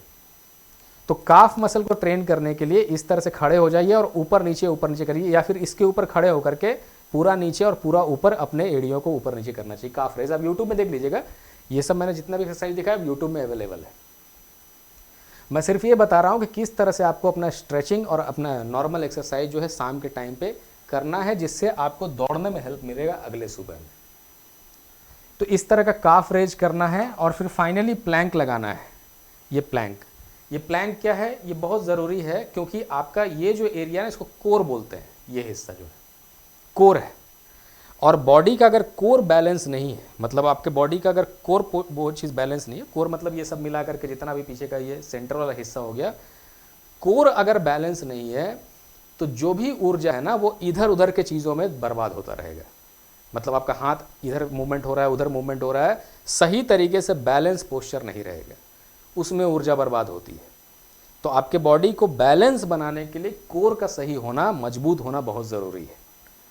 तो कोर को मजबूत करने के लिए इस तरह का प्लैंक लगाइए कि कुछ देर अपना जितना भी आपका सहन शक्ति है उतना आप उसको पकड़ के या उतना अपना रख करके उसको कोर से बैलेंस कीजिए। ये 20 से 30 मिनट डेली ये सब एक्सरसाइज करना है। बाद बाकी जो भी इसके अलावा स्ट्रेचिंग आपको अच्छा लगता है, ऊपर हाथ उठाना नीचे झुकना, वो सब करना जो पैरों से रिलेटेड है, पैर के मसल्स के से रिलेटेड है, उसको आप यूट्यूब में देख करके कर सकते हैं। मामला ये है कि करना है आपको स्ट्रैटेजिकली कि मॉर्निंग में मैं ये कर रहा हूँ, आज 8-10 किलोमीटर में चल के आया, शाम को मैं अपना दिन भर पूरा आराम कर लिए, थोड़ा सा रिकवरी मिल गया आपके मसल्स को, शाम में आपने थोड़ा सा स्ट्रेचिंग एक्सरसाइज किया, फिर आपको रात भर आप सोए, फिर आपको थोड़ा सा ये मिला, मॉर्निंग में फिर चल के गए। 8-10 किलोमीटर का चलना कोई बहुत ज़्यादा चलना नहीं माना जाता है, लेकिन हम लोग के लिए वो हरकुलियन टास्क बन जाता है, क्योंकि हम लोग जरा भी नहीं चलते हैं, है ना। एक चलने वाले या फिटनेस के फील्ड में 8-10 किलोमीटर को कोई खास डिस्टेंस नहीं माना जाता है कि आप इतना दूर तो चलना ही है आपको। एनीवे, तो ये चलना और ये सब स्ट्रेचिंग करना ये आपकी डेली, तो शुरुआत के 1-2 दिन ये एक्सरसाइज तो आप डेली का रूटीन बना लीजिए, क्योंकि इससे किसी तरह का कोई इंजरी वगैरह आपको नहीं होगा। ये नॉर्मल स्ट्रेचिंग जैसे एक्सरसाइजेज हैं जिससे आपका मसल्स जो है अच्छा ग्रोथ करेगा, अच्छा बिल्ड करेगा, या फिर उनके अंदर ठीक तरीके का फ्लेक्सिबिलिटी वगैरह रहेगा जिससे आपका काम होगा, है ना। चलिए, ऑक्सीजन का मात्रा उसमें अच्छे से जाता रहेगा और आपको बहुत सहायता मिलेगी। तो ये एक्सरसाइज प्लस 1 से 2-3 दिन में आपको एंडोरेंस अपना बनाना है, फिर आगे। अब इसके बाद धीरे धीरे आप आगे बढ़िए। अब ऐसा क्यों है, देखिए एक कर्व बनाते हैं जिसको आपको फॉलो करना है। ये कर्व कैसा है कि फिटनेस के दुनिया में इस तरह के का कर्व आप बनाना शुरू कीजिए। जैसे मान लीजिए ये आप हैं, आज का दिन है जहाँ से आपने शुरुआत किया, स्टार्ट माने यहाँ से आप, ये स्टार्टिंग टाइम है जब अपना मान लीजिए डे 1 है, डे 2 है, ऐसे करके दिन बीत रहा है। डे 1, 1 2 3, डे 4 से 5, ये मान लीजिए डे 7वां दिन है, फिर 8वां दिन है, फिर मान लीजिए 9वां से 10वां दिन है, या 11 से 12 दिन है। इस तरीके का कर्व आपको फॉलो करना है, टेपरिंग करना है। ये क्या कर्व है कि अचानक से ये जो सातवां दिन मैंने दिखाया है, ये सीधे 25 किलोमीटर का एक्चुअल रेस है या एक्चुअल टारगेट है जो सातवां दिन दिख रहा है आपको, पहाड़। ये सातवां दिन जो आपको अचीव करना है, इसको आप एक ही दिन में अचीव करने की कोशिश मत कीजिए, डे 1 में मत करने जाइए कि हम आज ही चल लेंगे उसके बाद फिर हमको चलने की जरूरत नहीं, वैसा नहीं होगा। ये धीरे धीरे अपना सहन शक्ति बढ़ाइए, एंडोरेंस बढ़ाइए, अच्छा डाइट लीजिए और कोशिश कीजिए कि ये 4 से 5 दिन के बाद हम 15 किलोमीटर भी चल पा रहे हैं, 16 किलोमीटर भी, और एक दिन ही सिर्फ आपको चलना है 25 किलोमीटर फुल ड्रेस रिहर्सल, कि आप पूरे 25 किलोमीटर को चल लिए उस दिन। अब ये करते करते क्या होगा, इसके बाद धीरे धीरे अब आपको रिकवरी कराना है अपने बॉडी को, क्योंकि यहाँ तक माने एक्सरसाइज करने में धीरे धीरे, क्योंकि आपने अपना स्ट्रेंथ बढ़ाया, मसल्स खूब सारे डैमेज हुए, अब क्या है कि इस पूरे पीरियड में धीरे धीरे उसको रिकवरी कराइए और फिर ये ग्राफ ऐसे ही जाना चाहिए। मान लीजिए कि अब ये आपका फिर से एग्ज़ाम का दिन है, जिस दिन आपका एग्ज़ाम होना है, धीरे धीरे फिर ये ऐसे जाएगा। इस पूरे फेज़ में रिकवरी हो रहा है, यहाँ से लेके यहाँ तक रिकवरी, जब आप एक्सरसाइज उतना ज़्यादा नहीं कर रहे हैं। हर दिन 25 किलोमीटर चलने से आप उस दिन नहीं चल पाइएगा, ये भी है मामला, क्योंकि आपका मसल्स जो है एक्सरसाइज के टाइम पे डैमेज होता है, माइक्रोफाइबर, और फिर उसको जब छोड़ देंगे तो फिर धीरे धीरे वो रिपेयर होता है। तो जब लोग बॉडी बनाते हैं तो यही करते हैं कि जिस दिन वो वर्कआउट किया उस दिन मसल्स उनका टूटा, माइक्रोफाइबर सब टूट गया, और फिर रात भर और एक दिन और छोड़ दें तो बहुत अच्छे तरीके से फिर से जुड़ जाता है, फिर से रिकवर हो जाता है। फिर आप जाते हैं अगले दिन, फिर मसल्स को तोड़ते हैं। ये तोड़ने जोड़ने माने तोड़ना और रिकवरी का प्रक्रिया में ही जाके उसका बॉडी जो है एक अच्छा शेप में आता है। एथलीट्स भी यही करते हैं। अब आपको चलना है या वॉकिंग करना है तो आपके पैरों के मसल्स को इसी तरह से बिल्ड करना पड़ेगा कि पहले आप चलेंगे, मसल्स टूटा, अब उसको रिकवरी कराइए, एक दिन रेस्ट लीजिए, अगले दिन फिर से रेस्ट लीजिए और रिकवरी करने दीजिए, फिर उसके बाद वापस से आप वही काम कीजिए। इसमें गलती लोग क्या करते हैं कि एक दिन वो चल दिए, उसके बाद भी फिर चलना ही छोड़ दिए। ये नहीं, रिकवरी का मतलब कि उस दिन आपने सिर्फ 5 ही किलोमीटर चला या 2 ही किलोमीटर चले, थोड़ा सा चल के आ गए, है ना, ये है रिकवरी। तो इस पूरे फेज में रिकवरी करना है, एक से धीरे धीरे बढ़ाते जाना है, एक दिन मैक्सिमम चलना है, फिर कम कम कम कम करके एकदम कम करना है, कि जिस दिन आपका एग्जाम होने वाला है उसके एक दिन पहले कुछ नहीं करना है, सिर्फ चैन का नींद लेना है, पानी पीते रहना है, अच्छा डाइट लेकर के अपना दिन अच्छे से काटना है। फिर जिस दिन एग्ज़ाम होगा उस दिन आप चलिए, उसके बाद अपना जो भी मर्जी आप उसके आगे या तो यही रूटीन फॉलो कीजिए, या फिर वहाँ तो ट्रेनिंग के दौरान आपको अच्छे तरीके से चलवाएगा ही, सिखाएगा ही। रेगुलर ये पीक नहीं अचीव करना है कि डेली डेली हम 25 किलोमीटर चल रहे हैं, वैसा नहीं करना है। आपको जितने बार मौका मिले, एक हफ्ते में मान लीजिए एक बार आप 25 किलोमीटर चल लीजिए या 2 बार कभी चल लीजिए, जैसा आपका ताकत है, जैसा पहले से एक्सरसाइज है, फिटनेस है, उस हिसाब से। लेकिन 25 किलोमीटर चलना ही पड़ेगा आपको एनीवे। तो चलिए ये कर्व हम लोग बनाएंगे, क्यों? क्योंकि हमें धीरे धीरे अपना स्पीड बढ़ाना है। आपने शुरुआत के 2-3 दिन में अपना सहन शक्ति बढ़ाया कि हाँ हमारा शरीर 8 से 10 किलोमीटर चल सकता है या दौड़ सकता है। क्लियर? अब ये देखिए 6.25 किलोमीटर का क्या मामला है। 6.25 किलोमीटर का स्पीड अगर आप चलेंगे सिर्फ, ठीक है ना, ऐसे नॉर्मली, तो ये रफ्तार आपको मिलेगा लगभग 4 किलोमीटर पर आवर का। ये नॉर्मल चलना हो गया। जब आप ब्रिस्क वॉकिंग करेंगे, ब्रिस्क, तो ये भी लगभग 6 किलोमीटर पर आवर का स्पीड होता है जब आप बहुत तेज़ी से चलते हैं, जितना तेज़ी से। लेकिन मैंने जिम में ट्रेडमिल के ऊपर ये करके देखा है या दौड़ के देखा है कि असल में 6 किलोमीटर ट्रेडमिल के ऊपर जो रफ्तार का आपको सिग्नल दिखाई देता है कि अगर मैं कितना भी बहुत तेज चलना पड़ेगा आपको 6 किलोमीटर पर आवर के लिए, माने लगभग ये दौड़ने जैसा है। 6 किलोमीटर का स्पीड जैसा मैंने महसूस किया वहाँ पर, कि ऐसा नहीं कि मैं एकदम तेज चल रहा हूँ तो 6 किलोमीटर का स्पीड दिख रहा है, नहीं। जब आप ट्रेडमिल को 6 किलोमीटर से या उससे ज़्यादा पे सेट करेंगे तो वो लगभग दौड़ने जैसा मोशन हो जाएगा, मतलब लगभग आदमी दौड़ता ही है उसके ऊपर। तो आपको जो स्पीड है ना वो लगभग एकदम दौड़ने वाले मोशन पे रखना है। तो आपको मिक्स कर लेना है कि कुछ दूर हम दौड़ेंगे भी इसमें, है ना, बताता हूँ उसको एक मिक्स में लेके चलेंगे कि दौड़ना प्लस तेज चलने वाले जैसा, रुकना नहीं है कहीं पे। आप रुक करके अगर सोच रहे हैं कि नहीं बैठ जाते हैं थोड़ा देर यहाँ पे, तो बैठ गए, फिर हो गया। बैठना नहीं है, चलते जाना है, पैरों को ये करते जाना, अपना ध्यान भटकाते चलना है किसी टारगेट को, नज़दीक दिखने वाला टारगेट को, कि उस पेड़ तक पहले चलते हैं, वहाँ तक पहुँच गया, फिर अगले पेड़ को कहीं देख लिया उस पर चलते हैं, कोई दुकान दिख गया वहाँ पे जाते हैं, चलो वहाँ तक चलते हैं, ऐसे करके लोग चलते हैं।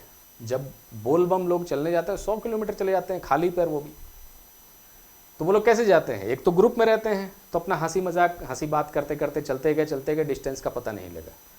धीरे धीरे वही चीज़, कुछ चीज़ों को देखते हैं कि चलो ये वाला देख लेते हैं, कुछ कभी वहाँ देख लेते हैं। तो अपने ध्यान को भी इस तरह से भटका के रखना है कि चलो वो मेरा टारगेट दिख रहा है, या वहाँ तक मैं जाता हूँ, वहाँ तक मैं जाता हूँ, इस तरह से, है ना। तो आप बेसिकली ब्रिस्क वॉकिंग करेंगे और बीच में दौड़ते भी रहेंगे। आपको मेनली घड़ी देखते रहना है कि मेरा ये जो घंटा है, ये वाला जो 1 आवर है, वो किस तरह से कंप्लीट हुआ। तो पहला हफ्ता एंडोरेंस बढ़ाना, पहला हफ्ता नहीं, पहला 2-3 दिन एंडोरेंस बढ़ाइए, चल चल के देखिए 8-10 किलोमीटर। दूसरे सेगमेंट में क्या करना है, स्पीड पे काम करना शुरू करना है, तेज चल के देखना है ना, कि वही 8-10 किलोमीटर जो आप नॉर्मल स्पीड पे जा रहे थे, पहले ऐसे चल के जा रहे थे, अब उसको एकदम तेजी से चल के जाना है। और ये काम भी आपको 2-3 दिन करना है, और लगभग हर 500 मीटर के बाद थोड़ा सा दौड़ना है। क्योंकि अब आपको करना क्या है कि इसमें देखिए कि मान लीजिए आपको चल के जाना है ये 25 किलोमीटर, 25, तो इसके अंदर जितने भी किलोमीटर हैं, हर 1-8 किलोमीटर या हर 500 मीटर के बाद आप थोड़ा सा दौड़ भी लीजिए, लेकिन लगातार दौड़ते नहीं रहना, थक जाइएगा, फिर आगे काम नहीं कर पाइएगा। तो मान लीजिए कि ये 1 किलोमीटर जाने में आप 500 मीटर जो है हल्का सा दौड़ते हुए आ गए, तो आपका समय बच गया। यहाँ से फिर तेज चल के आ गए यहाँ तक, तो आपको समय लगेगा ये 8.5 मिनट, 8.5 मिनट्स। फिर आप यहाँ गए, वही स्ट्रैटेजी कि 500 मीटर दौड़ते हुए चले गए थोड़ा सा, और फिर समय बचा तो यहाँ पर रिकवरी कर लिया।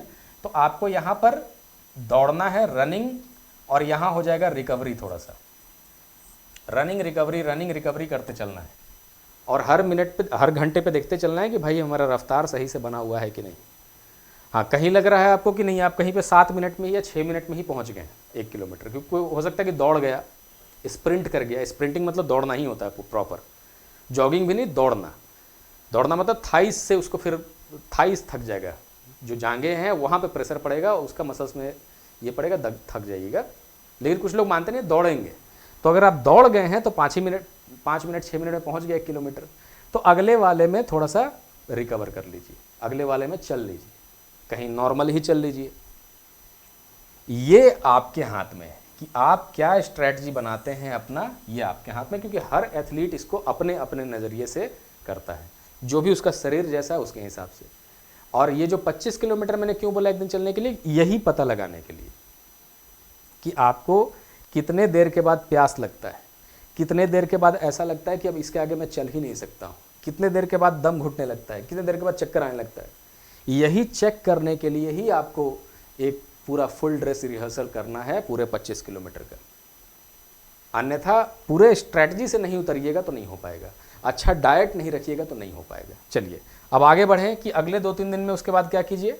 तो अगले 2-3 दिन में आराम से जा करके फुल ड्रेस रिहर्सल अपना कीजिए, लॉन्ग ट्रायल कीजिए अब, है ना, long trial plus full dress. ये जैसे मैंने आपको बताया ना कि ऐसा भी स्पीड वॉकिंग का बहुत सारा कंपटीशन होता है, तो ये तो इंटरनेशनल एथलीट लोग हैं, ये लोग चल के जा रहे हैं, दौड़ नहीं रहे हैं, लेकिन इनका चलने का रफ्तार भी 8.5 किलोमीटर पर आवर है, 8.5-9 के आसपास है। मतलब जितना दौड़ करके लोग करते हैं उतना चल के स्पीड में, तो ये तो एथलीट है ना। आपको एथलीट नहीं बनना है, आप नॉर्मल चलिए, 6.25-6.5 किलोमीटर के रफ्तार से चलिए, स्पीड वॉकिंग करिए। और इस चीज़ के लिए मसल्स को ट्रेन करना है। और मामला ट्रेनिंग का क्या मामला है, देखिए सिंपल समझिए। अगर आप एक नॉन एथलीट हैं या फिर एक नॉन प्रोफेशनल हैं, जिम कभी नहीं गए हैं, आप एक्सरसाइज कभी नहीं करते हैं, तो आपका माइंड और मसल के बीच में कोई तालमेल नहीं रहता है। जो लोग आप देखिएगा जो वर्कआउट करते हैं, जो लोग बॉडी बनाते हैं या जो लोग एथलीट होते हैं, उनको पता रहता है कि मेरे किस मसल में कहाँ पर क्या इफेक्ट पड़ रहा है। मैं पुशअप लगा रहा हूँ तो मेरा कौन सा मसल जो है डेवलप हो रहा है, माइंड और मसल का कनेक्शन है। और हम लोग जो नॉन एथलीट होते हैं, जो लोग बिल्कुल भी इस तरह का प्रैक्टिसेस नहीं करते हैं, उनके माइंड और मसल के बीच में कोई कनेक्शन नहीं रहता है। वो कुछ भी वर्कआउट करने जाएंगे शुरू में ना, तो उनको पता ही नहीं चलेगा कि हम क्या वर्कआउट कर रहे हैं, मेरा कौन सा मसल जो है उस पर दबाव पड़ रहा है। तो ये मसल माइंड का कनेक्शन होना बहुत ज़रूरी है। मसल प्लस माइंड का कनेक्शन, यही बैठाना है आपको 7 से 8 दिन में, ज़्यादा समय नहीं लगेगा, क्योंकि आपको एक ही टास्क परफॉर्म करना है कि पैरों का जो मसल है, किस मसल पे दबाव पड़ रहा है, किस मसल को आपको ट्रेन करना है।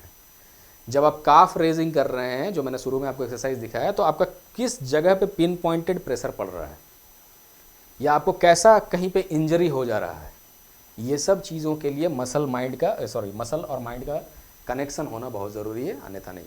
तो आप धीरे धीरे अपना अब पहुंच चुके हैं पीक से पहले, तो अब फाइनली लॉन्ग ट्रायल एक आध ले लिया आपने, अब आप चल के देख रहे हैं कि फाइनली उसके बाद आप चल, मैंने लॉन्ग ट्रायल का मतलब ये हो गया कि लॉन्ग ट्रायल में आप वही 25 किलोमीटर एक दिन चल के अपना देख लिया, एक दिन हो गया। अब आप रिकवरी कीजिए, है ना। रिकवरी मतलब 5-6 किलोमीटर का ईजी, मॉर्निंग में जैसे टहलते हैं मॉर्निंग वॉक, 5-6 किलोमीटर टहल के आ गए, ये रिकवरी है।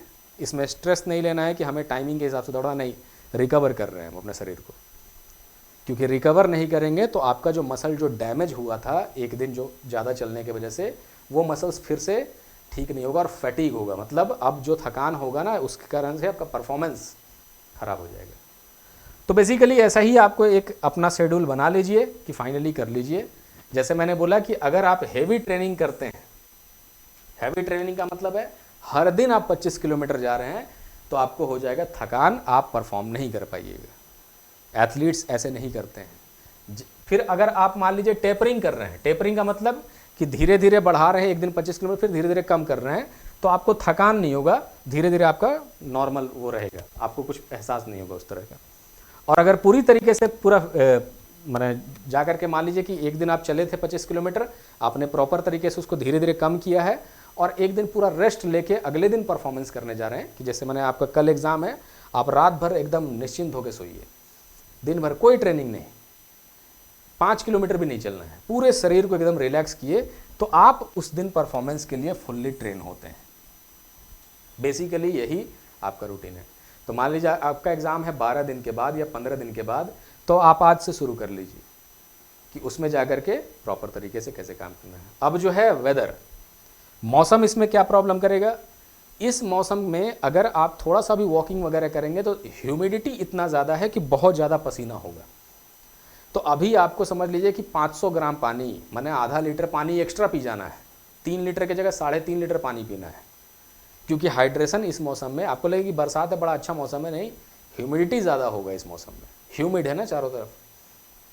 तो इस मौसम के लिए अपने आसपास के एनवायरनमेंट को देखते हुए आप पानी हाइड्रेशन अच्छे से करिए, ये सब चीज़ करते रहिए। फिर पीक ट्रेनिंग ये मैंने बता दिया आपको कि कैसे चलिए, और फाइनली फुल ड्रेस रिहर्सल, इसके बारे में भी बात हो चुका है, कोई बड़ी चीज़ नहीं।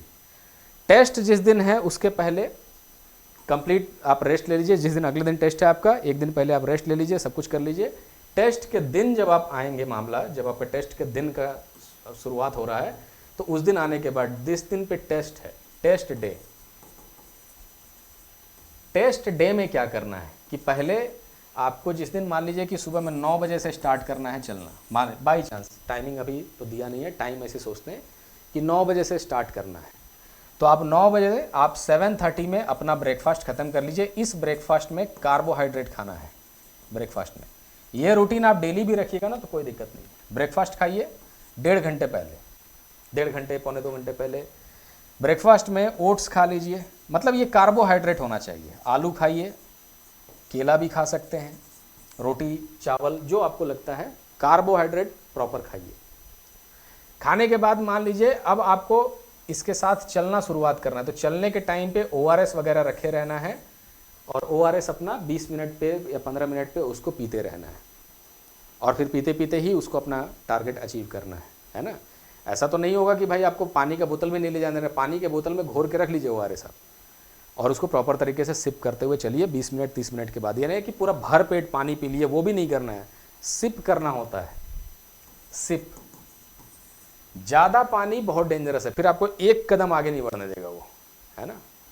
सिर्फ सिप कीजिए हल्का सा, माने एक घूंट करके आप लेते चलिए, और आपका बॉडी ठीक ठाक परफॉर्म करता रहेगा। एनीवे, फिर जब आपका एक्सरसाइज खत्म होता है उसके बाद आप फिर से दोबारा से वही रूटीन, क्योंकि अब आपको रिकवरी कराना है, अपने मसल्स का टूटा है 25 किलोमीटर जाने में, तो फिर वही कुछ प्रोटीन वगैरह अपना खाइए, रेस्ट करिए 2-3 दिन, आपका बॉडी नॉर्मल हो जाएगा। तो हमें बेसिकली वर्कआउट से पहले, मैंने जिस दिन आपका टेस्ट डे है उस दिन ये काम करना है। क्या नहीं करना है, what not to do, not to do. पहला चीज़ कि जिस दिन आपका टेस्ट है, ये मान लीजिए टेस्ट का डे है, 9 बजे से वो आपका शुरू हो रहा है, कुछ लोग क्या करते हैं कि शुरुआत में ही बहुत तेज बढ़त बनाने का कोशिश करते हैं, कभी वो गलती नहीं कीजिए। स्प्रिंट मत मारिए शुरू में। स्प्रिंट मतलब फास्ट रनिंग शुरुआत के किलोमीटर्स में करने का गलती कभी मत कीजिएगा, है ना। ये वॉकिंग का एग्जाम है, स्पीड वॉकिंग का, स्प्रिंट का एग्जाम नहीं कि 5 किलोमीटर के बाद ये रेस खत्म हो जाएगा। नहीं, आपके बाद लगेगा कि भैया 5 बार तो और ये काम करना है, नहीं हो पाएगा। तो आप इसमें जो है स्प्रिंट ना करें, है ना। प्लस दूसरा कि क्या करें, क्या ना करे वाला है। तो इसमें क्या ना करे वाले में सबसे पहले कि नया जूता नहीं पहने, नया शूज। पहले भी मैं बता दिया कि नया आप कोई भी चीज़ पहन के मत जाइए, जिस चीज़ में आपको अभ्यास हो चुका है वही चीज़ आप उस दिन पहन के जाइए। प्लस हाइड्रेशन लेते रहिए, पानी पीना बंद नहीं करना है, खाली पेट नहीं जाना है। ये सब चीज़ें नॉर्मल जो है मैंने बताया आपको, प्रोटीन डाइट ये सब रखना है प्रॉपर तरीके से। कि जो नहीं करना है उसमें यही कि तेज़ नहीं दौड़ने लगना है ना। अगर आपको लग रहा है कि 1 ही किलोमीटर बचा हुआ है जाने में और हम एनर्जी भी इतना है कि मैं तेज़ दौड़ सकता हूँ, समय आपका निकल रहा है, तो आप दौड़ जाइए, कोई दिक्कत नहीं। अन्यथा ये सब नहीं करना है। तो आपको मंत्र वही याद है कि प्रैक्टिस रिकवरी, प्रैक्टिस रिकवरी, और एग्ज़ाम के दिन भी वही करना है, तेज चलना, रिकवरी। दूसरा ये है कि नॉट टू डू में रुकना भी नहीं है, फालतू का रुकना नहीं है, क्योंकि रुके आपका रिदम टूटा तो फिर गए काम से, है ना। फिर वो पहाड़ लगने लगेगा कि आगे का जर्नी अब नहीं हो पा रहा है। तो रुकना भी नहीं है। रिकवरी का मतलब जिस दिन टेस्ट आपका हो रहा है या आप जब दौड़ रहे हैं या चल रहे हैं, रिकवरी का मतलब है स्लो चलना, फिर, है ना, उसे मसल्स को रिकवर करना, है ना। एक आध बार मान लीजिए आप रुक करके पैरों को थोड़ा सा ऐसे रिलैक्स भी कर रहे हैं उस मसल्स को, तो कोई दिक्कत नहीं है, लेकिन स्टॉप नहीं करना है अपने इसको, जर्नी को। चलते चलिए, स्लो चलिए, रिकवर करने लगिए, थोड़ा सा सांस ले लीजिए, बढ़िया से रिकवर हो जाइए, फिर थोड़ा तेज चलिए, फिर रिकवर कर लीजिए, फिर तेज चलिए। बस यही मंत्र है इसमें, और ज़्यादा कुछ नहीं है। और ये टास्क एकदम ईजिली अवेलेबल है, ये टास्क एकदम ईजिली अचीवेबल है। अवेलेबल तो है ही, अचीवेबल है। इसको आप कर सकते हैं, इसको कोई भी कर सकता है, क्योंकि जो इंटरनेशनल एथलीट हैं उनको लगता है अगर मान लीजिए 1 घंटा 20 मिनट, आम आदमी के लिए 4 घंटा का समय दिया हुआ है। हाँ, और कौन लोग नहीं कर पाएंगे, कौन लोग इसमें फेल होंगे, जो ये प्रैक्टिस नहीं करने जाएंगे, जिनको लगेगा कि नहीं हम उसी दिन चल के देखते हैं, होगा होगा, नहीं होगा नहीं होगा, तो भाई नौकरी भी छोड़ दीजिए फिर, क्योंकि फॉरेस्ट सर्विसेज में ये वॉक मैंडेटरी है, जिसमें आपको करना ही करना है, ठीक है। अब क्योंकि आजकल का दुनिया कुछ ऐसा है कि भाई गर्ल्स के लिए मैं स्पेशल आपको समझा दे रहा हूँ कि थोड़ा सा मैंने अपना प्रिकॉशन लेते हुए सुनसान एरिया में जाकर के वॉकिंग वगैरह मत कीजिए। आजकल का ज़माने को देखते हुए जिस तरह के रोड में लोग घूमते हैं, उससे मद्देनज़र देखते हुए, अपने मेरे किसी फैमिली में मेरी बहन होती या कोई भी होता तो मैं उसको यही सलाह देता कि आप किसी के साथ ही जाइए, क्योंकि 25 किलोमीटर घर से दूर अगर आपको जाना है तो वैसा नहीं कीजिए। आप किसी जगह को चुन लीजिए, किसी फील्ड को चुन लीजिए, उसका चक्कर काट लीजिए। ये नहीं कि चलते चले जाना है एकदम सुनसान जगह पे हम जाके ट्रेनिंग कर रहे हैं इवनिंग में या किसी भी टाइम पे, वैसा नहीं करना है। आप किसी घर के पास फील्ड होगा, उसी फील्ड का 4-5 चक्कर लगा लीजिए। क्लियर। इवनिंग में कोशिश कीजिए रात उत में जाके ये सब दौड़ने उड़ने का नहीं करना है। इवनिंग में लाइट एक्सरसाइजेज है, लाइट आपको स्ट्रेचिंग वगैरह करना है, बस वही करना है। ये सब काम मॉर्निंग में करना है, क्योंकि एक्चुअल टेस्ट के दिन आपको मॉर्निंग में ही दौड़ना होगा। क्लियर। तो बस इतना आप उसको फॉलो कीजिए, इसमें कहीं से भी किसी तरह का कोई प्रॉब्लम आपको नहीं होना चाहिए। प्लस जितना आप अपने लेवल पे एफर्ट लगा करके, थोड़ा इन्वेस्टमेंट डाल करके जो भी अच्छा खाना खा सकते हैं उसको खाइए। वैसे सबको डेली खाना चाहिए, लेकिन क्योंकि भाई अच्छा खाना आजकल बहुत महंगा होते जा रहा है, तो आप उसको जितना आप कर सकते हैं उतना करिए। नारियल पानी डेली पी जाइए, इलेक्ट्रोलाइट्स, मैंने जब आप ट्रेनिंग कर रहे हैं तब वो सब में सब करते रहिए। एनीवे, इससे जुड़ा हुआ कोई भी डाउट होगा तो आप फटाक से पूछिए, अदरवाइज़ हम लोग फिर इसके लिए मिलेंगे नेक्स्ट क्लास में। और फिजिकल टेस्ट के लिए मैं और कुछ नहीं करने, क्योंकि मैं यहाँ पे सिखा तो बोर्ड पे सकता नहीं हूँ, आपको ये करना पड़ेगा बाहर ही। तो आप ज़्यादा ध्यान बाहर ही रखिए, है ना, और प्रॉपर तरीके से सिंक्रोनाइज होकर के काम करिए। इसमें मैंने यही ध्यान रखा है कि ये कोई साइंस का क्लास नहीं लगना चाहिए, है ना, कि ये विज्ञान का क्लास थोड़ी है या फिर ह्यूमन फिजियोलॉजी का क्लास थोड़ी है कि मैं एकदम उसको डिटेल में समझूँ। नहीं, एक लेमन तरीके से मैंने बात किया जो एक आसानी से आपको समझ में आ जाता है। उसके पीछे न बहुत ज़्यादा मैं साइंस में गया कि भाई ये रिएक्शन, ये केमिकल रिएक्शन, वो चीज़ें हैं, वो एक हायर लेवल पे एक एथलीट को पता होगी, आपको उतना जानने की ज़रूरत ही नहीं है। ठीक है, बस यही मंत्र है। जाते जाते मैं बस इतना ही कह रहा हूँ कि वॉक करिए, स्पीड वॉकिंग, फिर थोड़ा सा स्लो चलिए, फिर स्पीड वॉकिंग, फिर थोड़ा सा स्लो चलिए। ध्यान यही रखना है कि हर किलोमीटर के बाद अपना घड़ी देख लीजिए, कहीं इस किलोमीटर में अगर आपको 10 से 12 मिनट लग गया है, अगले वाले में रिकवर कीजिए दौड़ के, थोड़ा सा और तेज, उसमें फिर आपको रिकवर करना ही करना पड़ेगा, दौड़ करके उसको मैनेज करना, मेकअप करना पड़ेगा, है ना। तो तेज चलिए, स्लो चलिए, तेज चलिए, स्लो चलिए, बस यही सिंपल सा है ना फंडा। सारे एथलीट वही करेंगे। एनीवे, चलिए, गुड लक, हम लोग फिर मिलेंगे अगले टॉपिक।